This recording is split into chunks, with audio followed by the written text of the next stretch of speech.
সন্ধ্যে ৬টা থেকে সকাল ৬টা পর্যন্ত রাজ্যে বাইক চলাচলে নিষেধাজ্ঞা জারি করল নির্বাচন কমিশন। 2026 পশ্চিমবঙ্গ বিধানসভা নির্বাচনে প্রথম দফার আগে জারি হয়েছে হাই অ্যালার্ট। জানুন বাইক চলাচলের নতুন নিয়ম, ছাড়ের ক্ষেত্রে এবং কমিশনের কড়া নির্দেশিকা সম্পর্কে বিস্তারিত। আশা করি ভিডিওটি আপনাদের প্রত্যেকেরই কাজে লাগবে।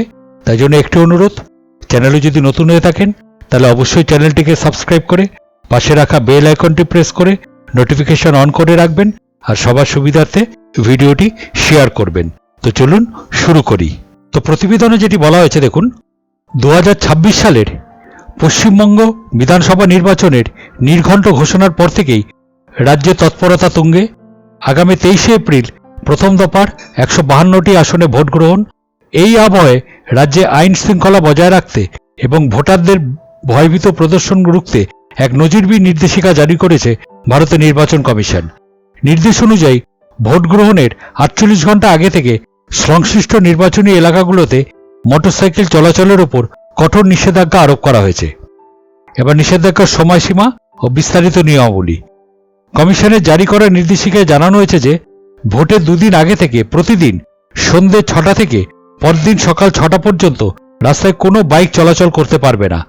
এমনকি দিনের বেলা অর্থাৎ সকাল 6টা থেকে সন্ধ্যে 6টা পর্যন্ত সময়কালেও বাইকের পেছনের আসনের আরোহী বসানোর ক্ষেত্রেও নিষেধাজ্ঞা জারি করা হয়েছে। এছাড়া নির্বাচনের 48 ঘণ্টা আগে থেকে সব ধরনের বাইক মিছিল বা র্যালির ওপর সম্পূর্ণ নিষেধাজ্ঞা জারি করা হয়েছে। কেন এই নজিরবিহীন পদক্ষেপ? নির্বাচন কমিশনের মতে অনেক সময় দুষ্কৃতীরা বাইক ব্যবহার করে ভোটারদের ভয় দেখায় বা প্রভাবিত করার চেষ্টা করে। সরু গলি এবং সংকীর্ণ রাস্তা দিয়ে বাইক খুব সহজে যাতায়াত করতে পারে, যা নাকা চেকিং এড়াতে সাহায্য করে। এছাড়া নগদ টাকা বা বেআইনি মদ সরবরাহের ক্ষেত্রেও অনেক সময় বাইক ব্যবহার করা হয়।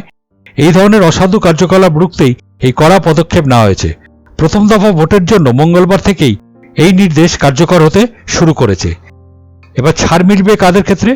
জরুরি প্রয়োজনের মানতে হবে যা।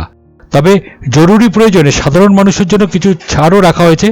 চিকিৎসা সংক্রান্ত জরুরি প্রয়োজনে, সন্তানকে স্কুল থেকে আনা নেওয়া বা খুব প্রয়োজনীয় পারিবারিক অনুষ্ঠানের ক্ষেত্রে বাইক ব্যবহারের অনুমতি দেওয়া হয়েছে।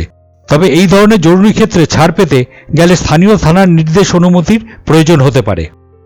জীবিকা নিয়ে দুশ্চিন্তা ডেলিভারি কর্মীরা। অন্যদিকে কমিশনের এই সিদ্ধান্তে উদ্বেগ প্রকাশ করেছে অ্যাপ ভিত্তিক ডেলিভারি কর্মীরা। রাতে খাবার বা ওষুধ সরবরাহকারী কর্মীদের দাবি, এই নিষেধাজ্ঞার ফলে তাদের রুজি রোজগার ব্যাপকভাবে ক্ষতিগ্রস্ত হবে। রাজনৈতিক মহলেও এই নিয়ে বিতর্ক শুরু হয়েছে।